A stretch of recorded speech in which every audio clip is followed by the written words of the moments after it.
ಬನ್ನಿ friends, hotel style paneer ಟಿಕ್ಕಾನ ಮನೇಲೇ ಈಸಿಯಾಗಿ ಮಾಡೋಣ. ನಾನು ಮಾಡೋ ಪನ್ನೀರ್ ಟಿಕ್ಕಾ ನಿಮಗೆ ಇಷ್ಟ ಆದರೆ ಪ್ಲೀಸ್ ಸಬ್ಸ್ಕ್ರೈಬ್ ಮಾಡಿ, ಶೇರ್ ಮಾಡಿ. ಮೊದಲಿಗೆ ಒಂದು ಬೌಲ್ ತೆಗೆದುಕೊಂಡು ಗಟ್ಟಿ ಮೊಸರನ್ನ ಹಾಕೊಳ್ಳೋಣ.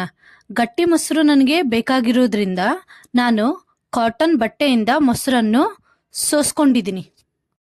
ನಂತರ ಈ ಮೊಸರಿಗೆ red chilli powder, garam masala, chat masala, jeera powder, ಹಸಿ ಕಡಲೆ ಹಿಟ್ಟನ್ನ ರೋಸ್ಟ್ ಮಾಡಿ ತಗೊಂಡಿದ್ದೀನಿ, ಅರಿಶಿಣದ ಪೌಡರ್, ರುಚಿಗೆ ತಕ್ಕಷ್ಟು ಉಪ್ಪು ಹಾಕ್ಕೊಂಡು ಈ ಎಲ್ಲ ಪದಾರ್ಥಗಳನ್ನು ಮಿಕ್ಸ್ ಮಾಡ್ಕೊಳ್ಳೋಣ.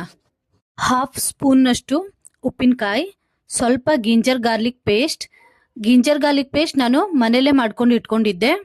ಇದನ್ನು ನೀವು ಹೇಗೆ ಮಾಡೋದು ಅಂತ ನೋಡಬೇಕು ಅಂದರೆ ನನ್ನ ಚಾನಲಲ್ಲೇ ಇದೆ, ಅದನ್ನು ನೀವು ಹೋಗಿ ನೋಡ್ಕೊಳ್ಳಿ. ಸ್ವಲ್ಪ ಬಿಸಿ ಮಾಡಿರುವಂಥ ಆಯಿಲ್ನ ಹಾಕೊಳ್ಳೋಣ. ಅಗೇನ್ ಈ ಎಲ್ಲ ಇಂಗ್ರೀಡಿಯೆಂಟ್ಸ್ನ ಮಿಕ್ಸ್ ಮಾಡ್ಕೊಳ್ಳೋಣ. ಈಗ ನಾವು ಪನ್ನೀರ್ ತಗೊಂಡು ಕ್ಯೂಬ್ ಶೇಪಲ್ಲಿ ಕಟ್ ಮಾಡ್ಕೊಳ್ಳೋಣ.